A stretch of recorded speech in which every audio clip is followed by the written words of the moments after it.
Happy Sunday, welcome to Your Manchester with me, Michael Adams. More great stuff coming from us this evening, including chat about a brand new production touring the north called The Island. Paul Rudd is out rambling once again. Where will he be today? We've also got a chat with the Dreamboys as they head to Stockport later in the month. Plus, Mamma Mia, here we go again. Our Ollie, well, he had to stuff things up, didn't he? We've got some exclusive bloopers, because we know you love them, from his little trip to the Opera House last week. Myself and Ollie really enjoyed it. In fact, Ollie, of course, you might remember, went down and filmed a little review from outside, and well, things didn't always go to plan. Sorry, got a bit into it then. What day is it? Cut this, get cutting, cut this out. I'm not here anymore. So overall, if you're just wanting that,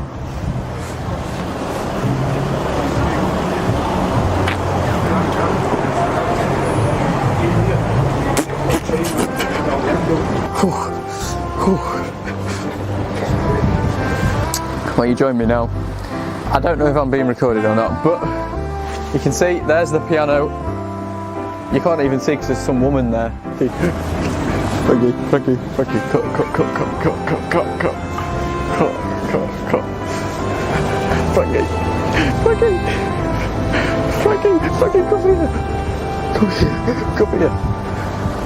come here. The camera, very expensive camera, getting wet. And I'm here. I've got places to be. Should we just go home now? The car's looking at us, Frank. Right, UK and international tour. There's a lot of Mamma Mia things out there, you know. What if I just ran all that way when I've literally just watched Mamma Mia? It's a bit of a waste of time, really. Wait, no. The global smash hit phenomenon. Just cut there, Frankie. Cut there. Now, watch the film. Make sure to watch the film, but the film has been translated beautifully to the stage here. So you don't need to, but it's recommended within the songs themselves. Further back. Go. Stop. This is an alright microphone, isn't it? It's actually pointing towards my mouth. Jesus.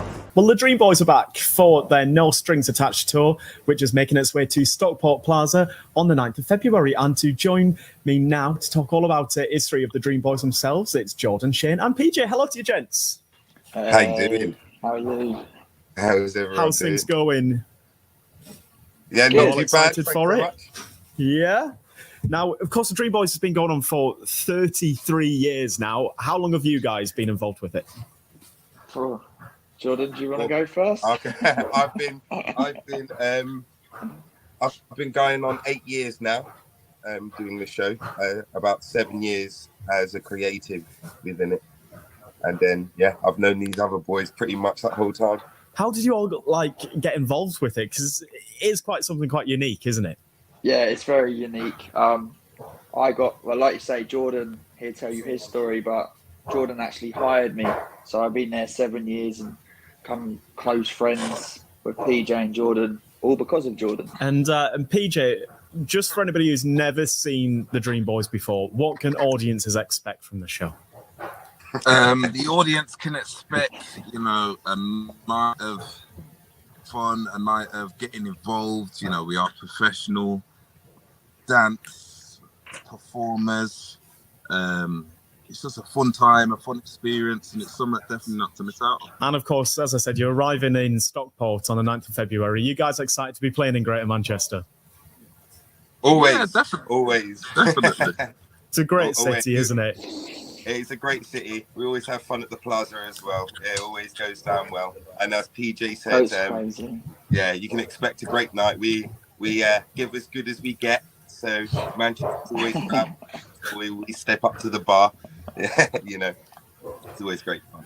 And Jordan, you're creative director. Am I right that obviously you get a lot of bookings, but back in 2021, you saw a 15% rise on bookings for divorce parties? Exactly. Where else would you want to go once you've been divorced, rather than to see the Dreamboys?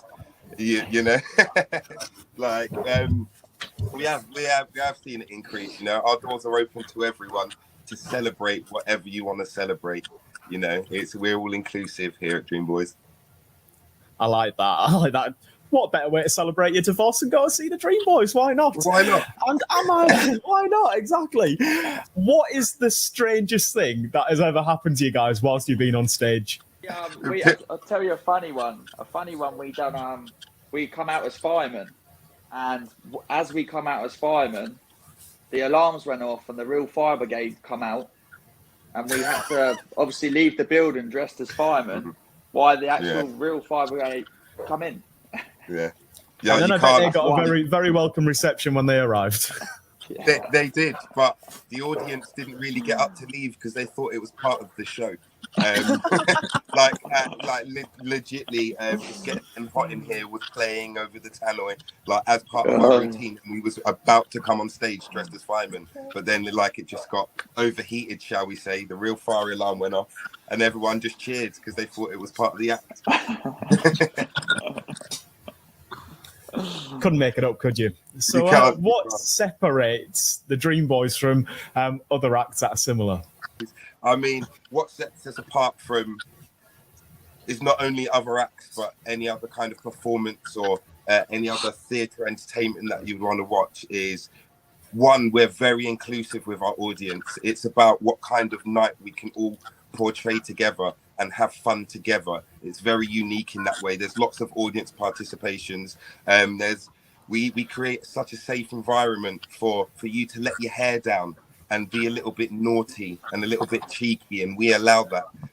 It's part of our charm, shall we say. The music's great, the choreography's great. Obviously, we've got beautiful boys and like very, very muscular boys that are just highly talented in what they do as well. So if you like need a lot of boxes to tick just to see one performance, and this show just ticks them all. Well, it sounds really good, gents. I wish you the best of luck with it. It's at Stockport Plaza on the 9th of February, and we're looking forward to having you in the region.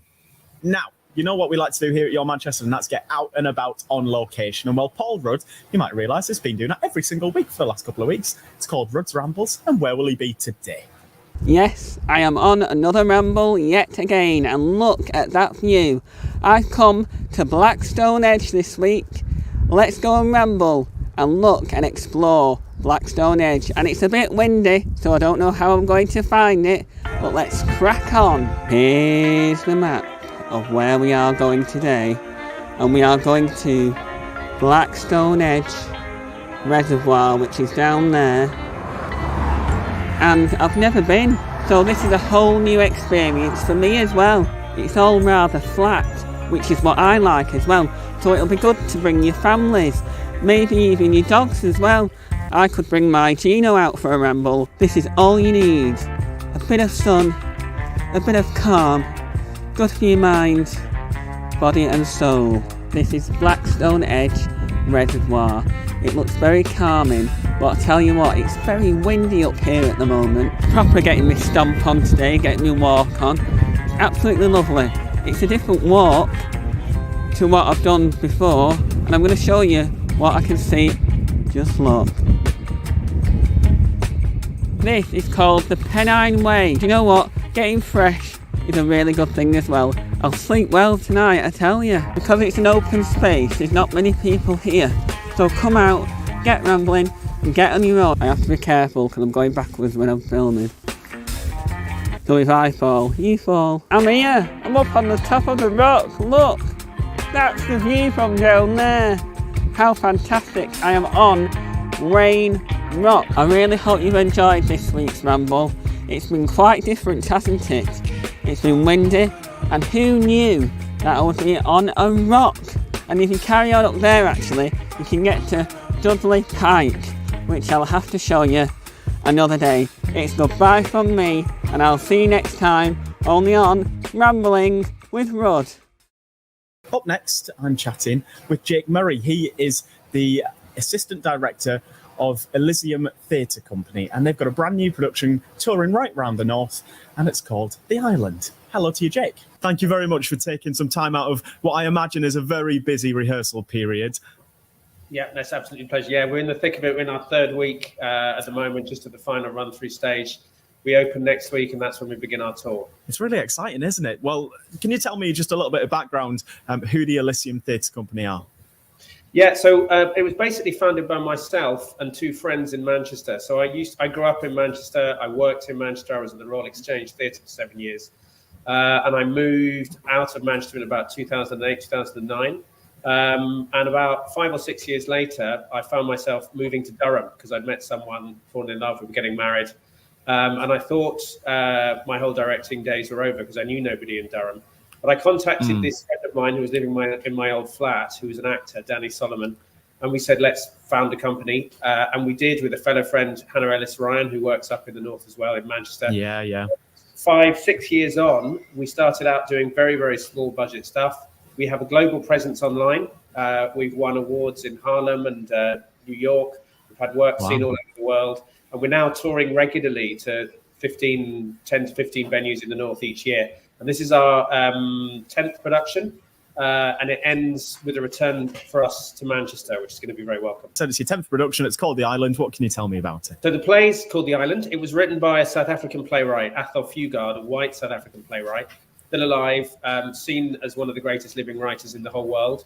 But he wrote it in collaboration with two very famous black actors from South Africa, John Carney, who people will know from playing in the Wakanda movies. I think he plays T'Chaka. And another actor, Winston Nshona, who's no longer with us. And they developed this play together. And essentially it's set on Robben Island, which was the prison where Nelson Mandela was held. Yeah. So it was the big political prison. So all the people who ended up making the first black government of South Africa were held there. And this is about two inmates. It's entirely based on true stories and anecdotes and letters that were written by inmates to the two actors. And it's about them sharing a cell. They've been in there for 3 years together. That's how they've got to know each other. They're a bit of a double act. We talk about them like a bickering married couple. And in the play, they're preparing a production of Antigone, a two-person production of Antigone by Sophocles, for a kind of concert for their fellow inmates. And this actually happened. Really looking forward to seeing that. And it's great to see that it's touring just in the north. Big up the north. Can you believe that's the end of the show? Don't forget, you can listen back to us tonight at 9 p.m. on Glitterbeam Radio. And of course, join us again next week where we've got an interview with makeup artist legend, makeup artist to the stars, Amand Beasley will be joining us on Wednesday. So don't miss that. Plus as well, we celebrate 300 episodes of Your Manchester. We'll see you next week for another glorious edition of Your Manchester.